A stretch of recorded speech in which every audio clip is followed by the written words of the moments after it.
ebimisi nini lisusu ebimisi ministre ya jeunesse.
Le président Kabila, quand on a donné le pouvoir, puisque l'opposition n'a jamais été notre ennemi, il n'était que notre adversaire. Les adversaires aujourd'hui peuvent devenir les amis de demain. Les adversaires d'hier peuvent devenir les amis d'aujourd'hui. Aujourd'hui, je n'ai même pas d'eau dans ma bouche. Le président Kabila est notre ami. Vous voyez, tu vas pas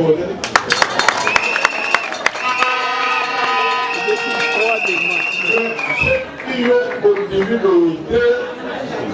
tout dans la ministre de la gouvernement. Mais nous sommes dans le gouvernement. Le président Kabila est dans la majorité de la gouvernement. Et donc, le président qui est passé à Zangaï président.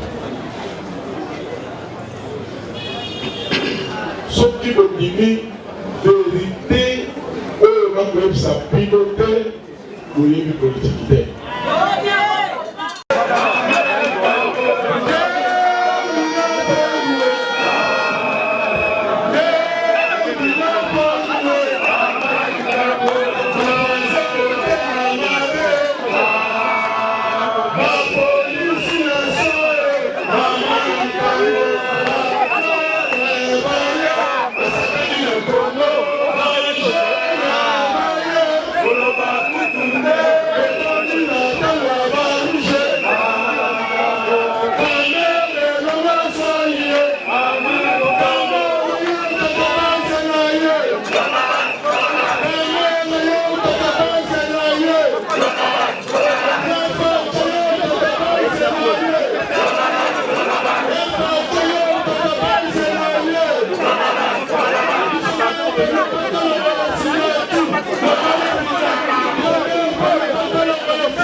Papa, maman, tunanga nini eloko tozalaki kozela yango yo pona ba séjour na bino eleka malamu na Kinshasa Kin Label, agence de location de voitures de luxe awa na Kinshasa, ba memelu bino bongo Power Buzz Car oyo bazali na équipe na bango professionnel, bazali na disposition na bino Power Buzz Car, location de voiture ya sikape kitoko na prix ya malamu oyo wapi.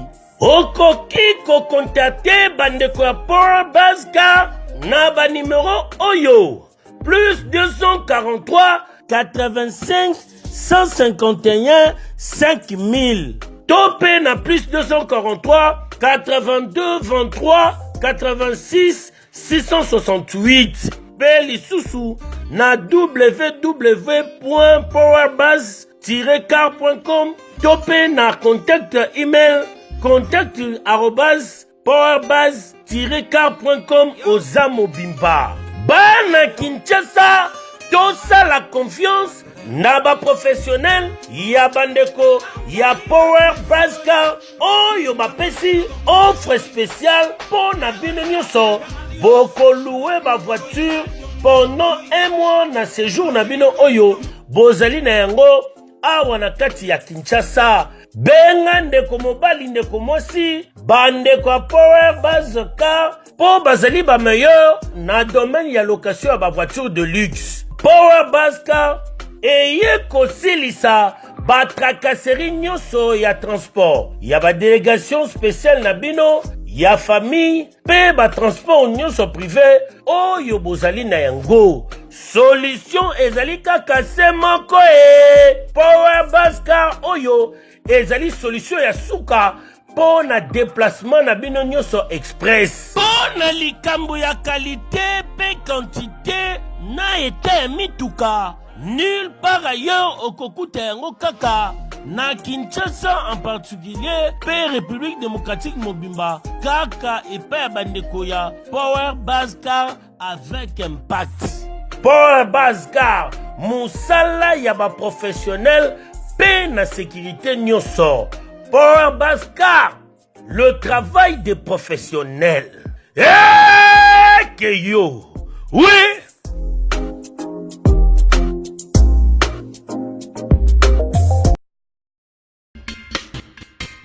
Vous souhaitez investir, vous souhaitez qu'on s'occupe de votre entreprise. BDDS, nous sommes un cabinet de conseil en gestion des affaires.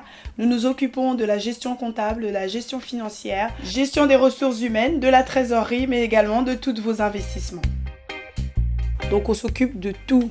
C'est-à-dire, on regarde la fiscalité, on regarde la comptabilité, on regarde la finance, on regarde la trésorerie, on fait vos démarches au niveau de la banque, on va chercher les subventions quand vous êtes une association, on gère à votre place. Appelez, prenez rendez-vous. BDDS veut apporter la sécurité aux entrepreneurs sur le sol africain, européen, avec pour souci votre enrichissement. Que avoir une entreprise, ça va bien au-delà que d'avoir une rémunération, avoir de l'entrée de l'argent et de les sorties. C'est vraiment réellement de se constituer un patrimoine, quelque chose qu'on peut transmettre, même à ses enfants. Congo France Bisona bango bango na biso bisona bango ekaramu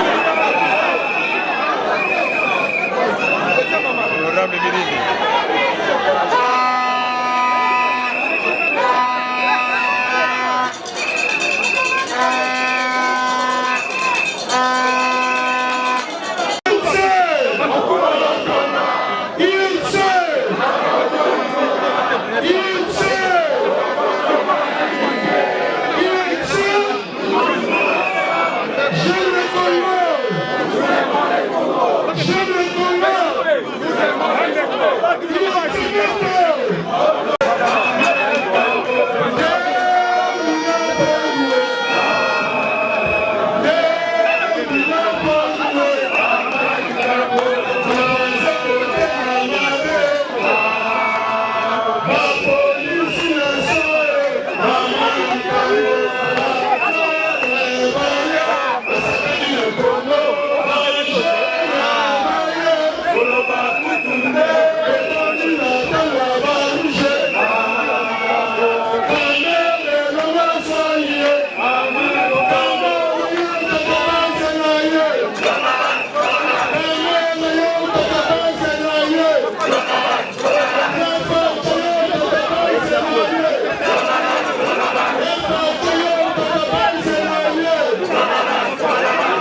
ça.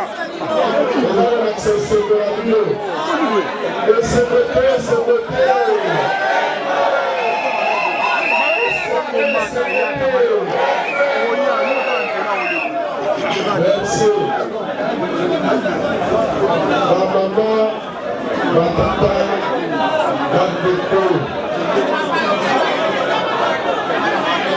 Maman, ma tonto, ma noya, la secteur, président national de la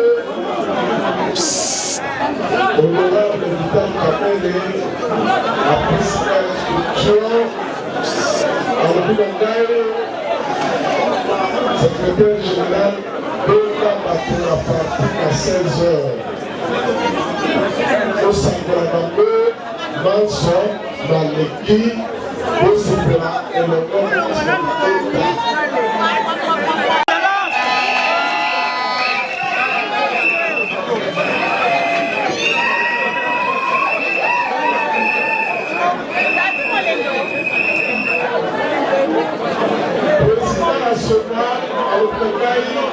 service à Bartolomé à 16h, au niveau de la la ministre la Bissot. Awa, la papa ya lelo, les amis la Camponi Balé, la Mimoso, le Isabelle, Ninoloki, Yabi Balé, la ministre la Bissot.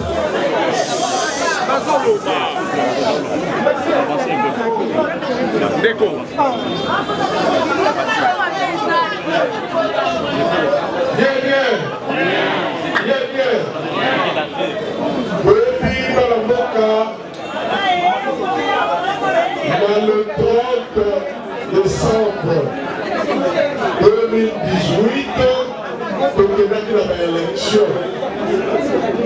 L'élection là, et puis ici, son excellence, Félix Antoine Tshisekedi Tshilombo, président de la République. Vous voulez voter? Vous voulez voter?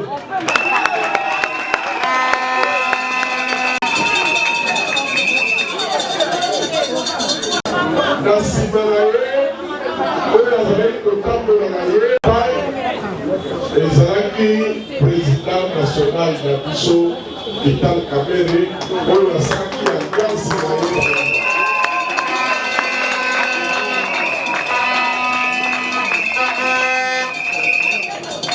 Alliance Rwanda, de Saraki, Tango, Bino Base, nous allons dire pour la Yoka Base, Yoka Base. Nous deux qui va comme de la Bissot dans Genève. Nous allons faire un récit. Bobby, nous sommes à Kabana, à Genève, je te dis que nous sommes à Longola. Vous allez voter? Oui. Président à Longoli Nzoto. À décorer de presse pour ma Bible, la présidente à ma femme. Longola Nzoto, ma camarade payée à Longoli Nzoto.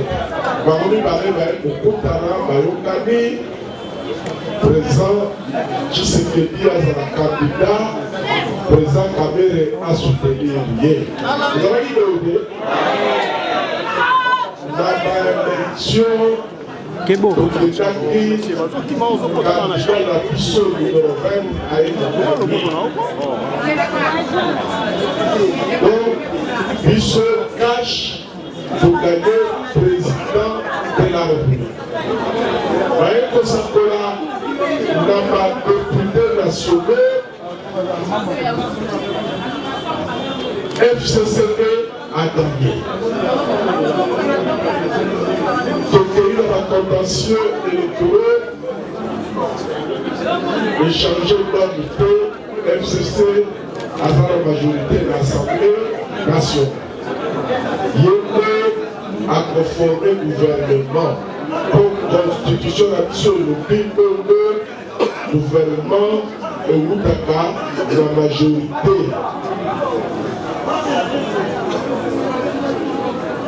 Président Tshisekedi, le président Kabila, Batali, Malou, mon cousin, son papa. Comment il a rapport à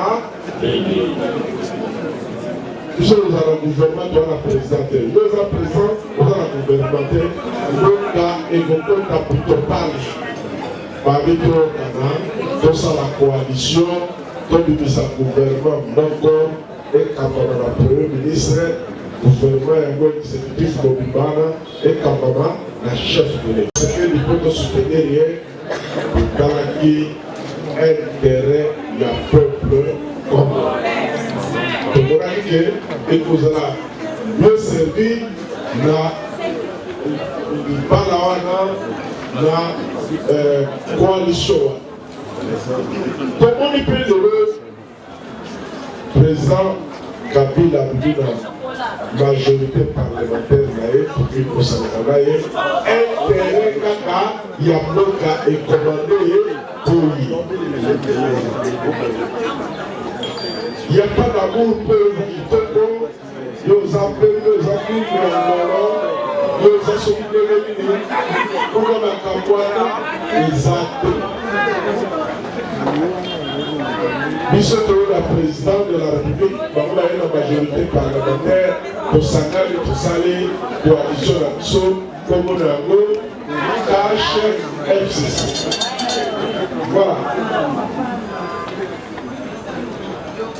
Le président Kabila, tant qu'il a le pouvoir, puis son opposition, n'a jamais été notre ennemi. Il n'était que notre adversaire. Les adversaires, aujourd'hui, peuvent devenir les amis de demain. Les adversaires d'hier peuvent devenir les amis d'aujourd'hui. Aujourd'hui, je n'ai même pas d'eau dans ma bouche. Le président Kabila est notre ami. Vous voyez tout le monde?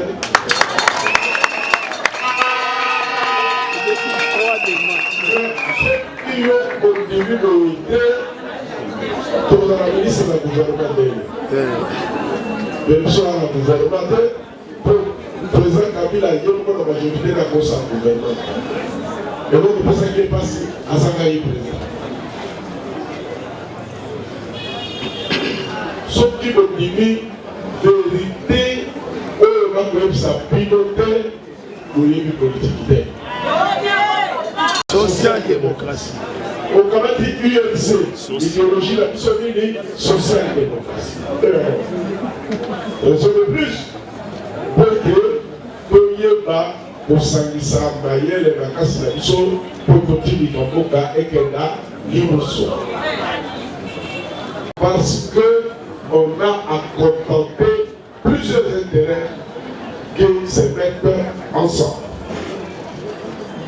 Nous ne sommes pas le gouvernement le plus pléthorique d'Afrique.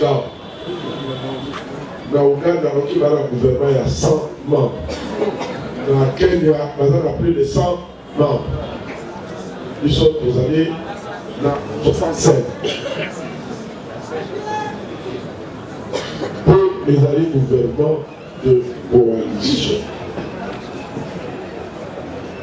Alors 65 mois, ce qu'on a dit, il y a cash dans l'Assemblée, il fallait tous avoir 7 ministres seulement. Ce qu'on a dit, pour l'Assemblée. Mais, délégation président Etienne Tshisekedi, encore Félix Antoine Tshisekedi Tshilombo, Tidaki, na yemoko na sima, na biso, na encadrement na ye, pour la oyo ya président na biso aye nze, tobundi, baninga FCCP, baye popularité, ezali moke, baninga bamata. Donc, on a na 23. Pour Kaboli, 23 ans ministère de Boui. Donc, on a 42 ministère de Boui. Bango, il y a pour le Kaparotia, le Premier ministre Tshisekedi, la poste moko. Bishop le Kola, de Bélani, la presse, pour la Kabola 23. critère nini ekabolaki biso na bandeko na UDPS, critère nini epesaki biso nzela mpo tokanga na bandeko na UDPS, ezalaki critère ya poids politique l'Assemblée nationale. Parmi baza na 33 députés, biso toza na 17, presque la moitié. Yango omoni biso toza na 8 ministres, mieux 8 membres du gouvernement, bango 15. Exact.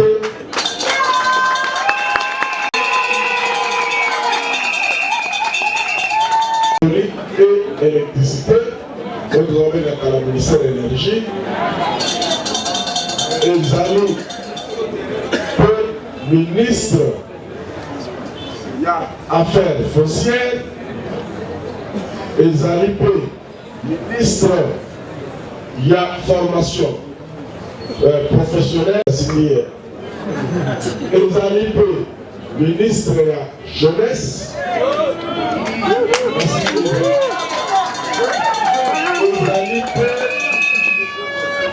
ministre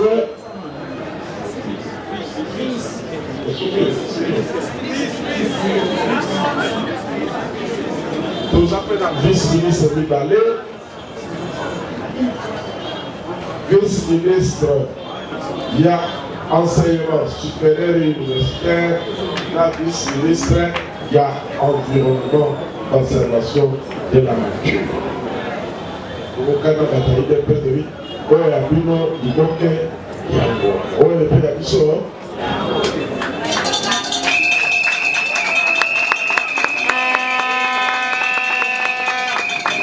Dans aussi, rapport et pas de mon compte. Tant que nous avons présenté sur la FCC, nous avons un beaucoup de l'UNC.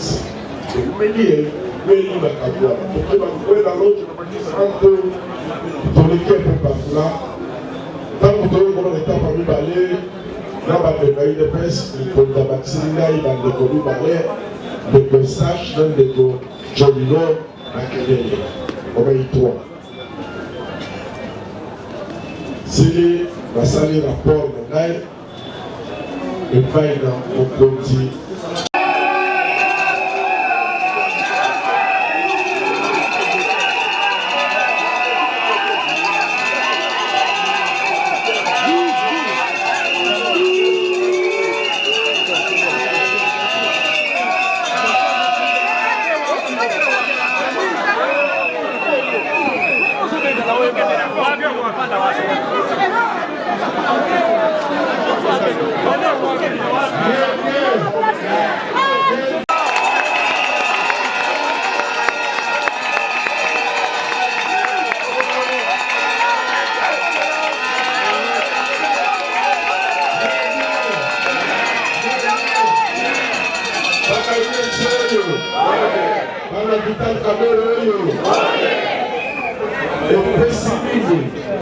Ministre d'État, ministre de la Communication et Médias. Le cas, je voulais la télévision.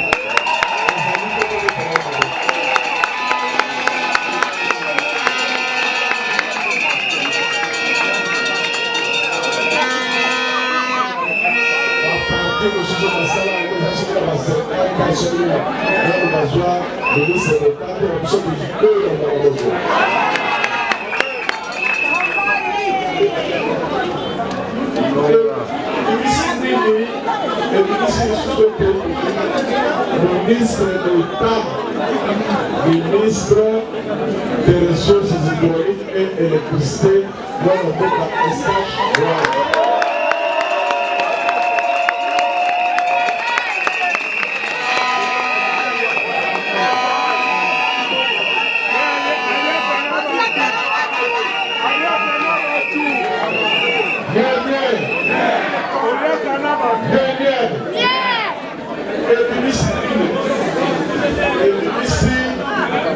Ministre des Affaires foncières.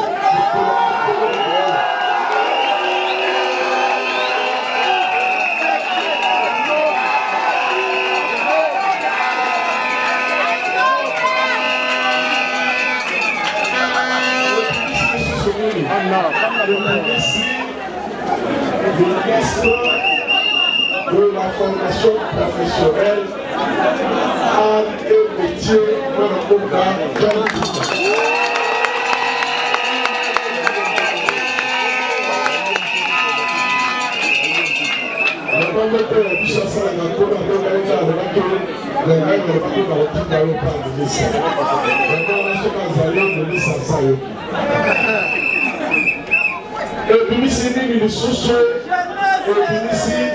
ministre et la jeunesse.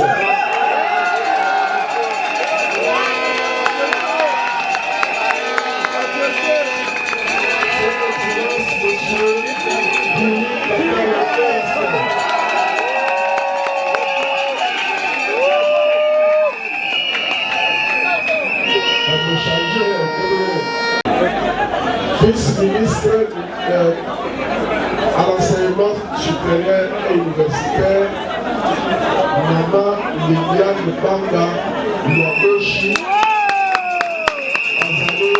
vice-présidente fédérale des femmes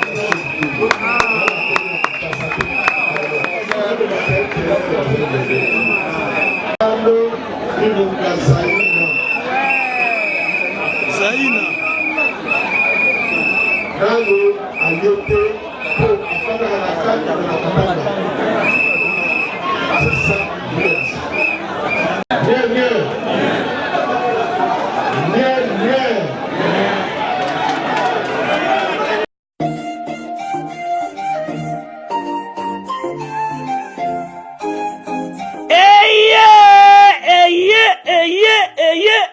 Papa, maman, tunanga nini eloko tozalaki kozela yango yo pona ba séjour na bino eleka malamu na Kinshasa Kin Label, agence de location de voitures de luxe awa na Kinshasa, ba memelu bino bongo Power Buzz Car oyo bazali na équipe na bango professionnel, bazali na disposition na bino Power Buzz Car, location de voiture ya sikape kitoko na prix ya malamu oyo wapi. Okoki kokontate bandeko ya Power Buzz Car na ba numéro oyo plus 243 85 151 5000. Topé na plus 243 82 23 86 668. Beli Soussou na www.powerbuzz-car.com. Topé na contact email contact@powerbuzz-car.com Ozamo Bimba. Bana Kinshasa, tosa la confiance na ba professionnel ya bandeko ya Power Buzz Car oyo bapesi offre spéciale pour na bino nyonso boko louer ba voiture pendant un mois na séjour na bino oyo bozali na yango awa na kati ya Kinshasa. Benga ndeko mobali ndeko mosi bandeko ya Power Buzz Car po bazali ba meilleur na domaine ya location ya ba voiture de luxe. Power Buzz Car eye kosilisa ba tracasserie nyonso ya transport ya ba délégation spéciale na bino ya famille pe ba transport nyonso privé oyo bozali na yango. Solution ezali kaka se moko Power Buzz Car oyo ezali solution ya suka po na déplacement na bino nyonso express. Po na likambo ya qualité pe quantité na ete mituka nulle part ailleurs au Kokuta yango kaka na Kinshasa en particulier pe République démocratique Mobimba kaka epa ya bandeko ya Power Buzz Car avec impact. Power Buzz Car musala ya ba professionnel pe na sécurité nyonso. Power Buzz Car, le travail des professionnels. Que yo, oui.